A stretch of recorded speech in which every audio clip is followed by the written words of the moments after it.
तो night watcher के इस एपिसोड की शुरुआत वहीं से होती है जहाँ से पिछला एपिसोड खत्म हुआ था। मर्डर हुआ था, ये बात शाओकेन को मालूम चल जाता है और जेन भाई ने किया था ये भी पता चल जाता है। किधर हुआ है ये बता।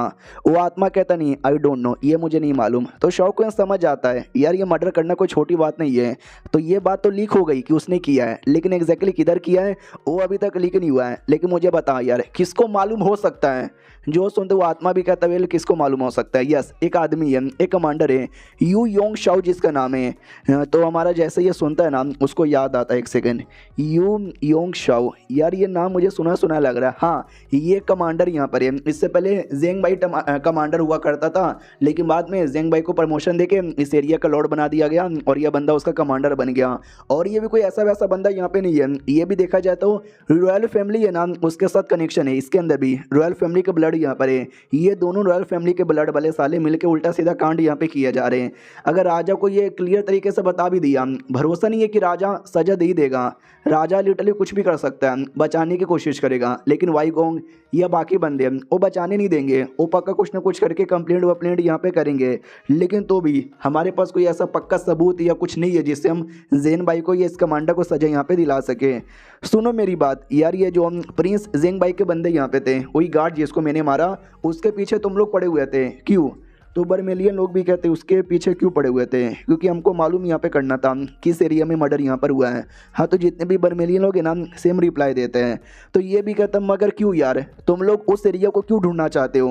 वो लोग कहते क्योंकि हमको भी तो चाहिए ब्लड एसेंस, हम लोग बर्मेलियन लोग हैं, उनके ब्लड एसेंस से हमारा भी फ़ायदा होगा। तो शाओकेन समझ जाता है कि हाँ बर्मेलियन लोग कमीने निर्दय होते हैं, लोगों का ब्लड एसेंस इनके भी काम आता है। और जेन भाई ने भी 1000 लोग का जो मर्डर किया उनका ब्लड एसेंस, उनकी एनर्जी इकट्ठा करने के लिए, यानी बहती गंगा में हाथ धोना चाहते थे ये लोग। लेकिन अब उसने प्रिंसेस को भी यहाँ पे बुलवाया। या तो ऐसा हो सकता है उसका जो काम है ना मर्डर करके पूरा नहीं हुआ, तो प्रिंसेस द्वारा वो अपना लेवल अप करवाना चाहता है। या तो ऐसा भी हो सकता है उसको दोनों चाहिए, मर्डर भी और प्रिंसेस भी। मर्डर का काम पूरा हो चुका है, बाकी काम पूरा करने के लिए अब उसको प्रिंसेस की ज़रूरत यहाँ पर है, इसके लिए उसने यहाँ पे बुला लिया है। और ये बात गलती से या जानबूझ के कहीं ना कहीं से बर्मियन लोग को लीक हो चुका है। उनको आइडिया लग गया कि अगर प्रिंसेस मिल गई तो भाई उसका मकसद पूरा हो जाएगा, हम मकसद पूरा होने नहीं देंगे। इसलिए उन्होंने बीच में ही प्रिंसेस को गायब करने की कोशिश यहाँ पे की, लेकिन आई एम द ग्रेट मैंने यहाँ पे रोक दिया। उससे मुझे याद आया ये तुम्हारा जो क्लैन है, तुम्हारा बर्मेलियन क्लैन है, खाली उनको आइडिया है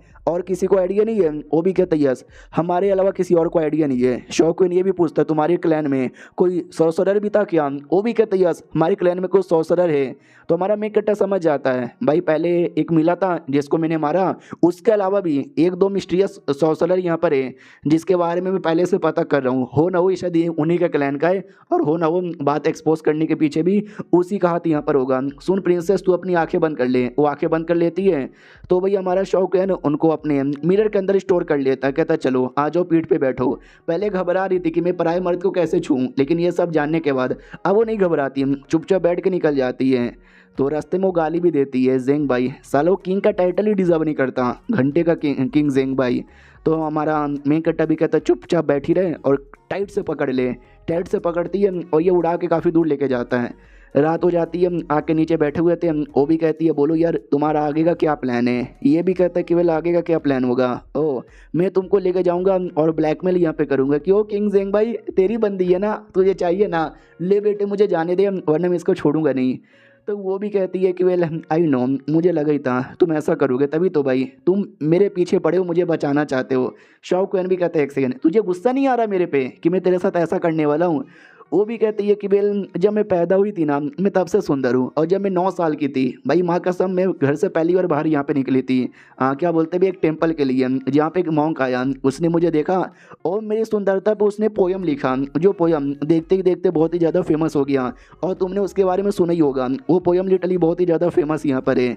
और तब से लेकर बड़ी होने तक है ना भाई, जब मैं 13 साल की हो गई भाई, जैसे बाकी लोगों ने मेरी सुंदरता देखी भाई एकदम मेरे पीछे ही पड़ गए थे कि शादी करना है, शादी करना है, शादी करना है। मेरे घर परिवार वाले एकदम पागल ही हो गए, मेरे को बचाने की पूरी कोशिश करने लगे। और एक दिन जब मैं 1-2 साल और बड़ी हो गई, यानी 14 या 15 साल की हो गई, तो जाकर है ना भाई खबर आया कि जो राजा है ना, राजा भाई मुझे महल में बुला रहा है अपनी बीबी बनाने के लिए। और राजा की बीबी बनाने के लिए कोई भी चाहेगा, इसके लिए मेरे परिवार वाले तो खुश हो गए कि भाई हमारी बेटी रानी बन के रहेगी, मज़ा आ जाएगा ये वो। और मेरे को नहीं जाना था भाई, मुझे किसी की ऐसा बीवी बनने का शौक नहीं था। और जब मैं गई मुझे मालूम चला कि राजा तो भाई अब सेक्स करता ही नहीं, वो तो भाई कल्टीवेशन पे ध्यान देता है। मैं खुश हो गई, माँ कसम मैं खुश हो गई। राजा ने मेरे से शादी नहीं की, मेरे को न भाई उसके भाई को दे दिया, जेंग भाई को उसकी बीवी बनाकर। और तब से जेंग भाई तो बैटल में लगा पड़ा है और मैं घर पे ही रहती हूँ और मैं अपनी प्रिंसेस की ज़िंदगी जी रही हूँ। भाई मुझे कहीं ना कहीं घुटन होती है, मुझे नहीं रहना, लेकिन मैं कमज़ोर अपना नारी, भाई क्या ही करूँ। तो जैसा जैसा मुझे ट्रीटमेंट मिलता है मैं वैसा वैसा ट्रीटमेंट यहाँ पर लेती हूँ। लगी पड़ी हूँ लगी पड़ी हूँ लगी पड़ी हूँ। लेकिन वो दोनों भाई, भाई दोनों कमीने, जेंग भाई और राजा, मुझे नहीं पसंद। और तू भी बड़ा कमीना नीच गिरा हुआ है, लेकिन उनके मुकाबले तू लाख गुना ज़्यादा सही है, इसलिए तेरे पे मुझे कोई गुस्सा नहीं है। तो जैसे शौकन सुनता है वो भी कहता माँ कसम मेरे से बिल्कुल भी गुस्सा यहाँ पे नहीं है। ये भी कहती भाई ज़्यादा बोल मत वरना गुस्से में आ जाऊँगी। तो शौकन भी लाइक नाना तो गुस्से में ना, वही ज़्यादा सही है। उसके बाद कहती बताओ यार, तो जेंग भाई को लेकर तुम्हारा और क्या प्लान है, एग्जैक्टली क्या करना चाहोगे, कैसे एक्सपोज करोगे या कैसे रोकोगे। ये भी कहता है कि वेल यार क्या करूँ, पहले मैं उस लोकेशन का पता करूँगा जिस लोकेशन में ये मर्डर वर्डर यहाँ पर हुआ होगा। अब यहाँ पे आते भाई क्या बोलते वो जासूस थी ना जिसने हमारे शौकैन को खबर दी थी। तो उसके पास कोई आदमी आता है और कहता है कि सुनो यार, हाँ तुमने शौकैन को बोल दिया क्या ओ शैकुन सिटी के बारे में।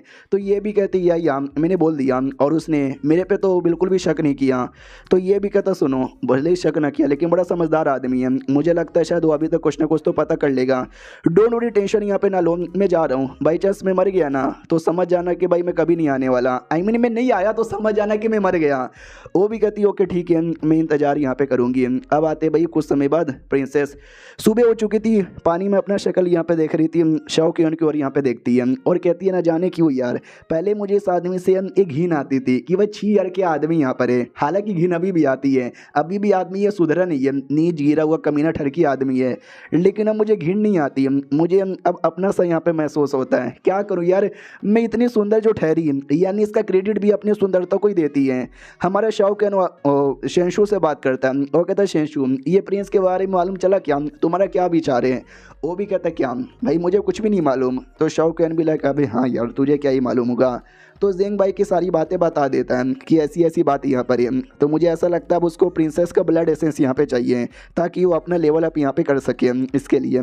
तो मैं क्या करूँ यार, कोई तरीका उसको रोकने का कुछ है तो बोलो। हेलो हेलो हेलो, अरे सुनाई दे रहा है क्या। वो भी कहता अरे हाँ सॉरी यार मैं कहीं और यहाँ पे खो गया था। तो शौकैन भी कहता बोलो यार तुम क्या बोलना चाहोगे। वो भी कहता वेल मैं ये बोलना चाहूँगा उसने एक तरीका यूज़ किया काफ़ी लोग का मर्डर करके उनका ब्लड एसेंस या उनकी एनर्जी लेने का। नहीं तुम्हें क्या लगता है उसने कितने लोग का मर्डर किया होगा, समथिंग 1000 5000 10,000। लेकिन मैंने कई बार ऐसे तरीके भी सुने हैं, ऐसे डिमोनिक तरीके सुने हैं जिसमें लाखों लोग की जान लेनी पड़ती है। तो शौकैन भी लाइक एक सेकंड, तो कहीं आगे चल के लाखों लोग की जान लेने का प्लानिंग में तो नहीं ना है।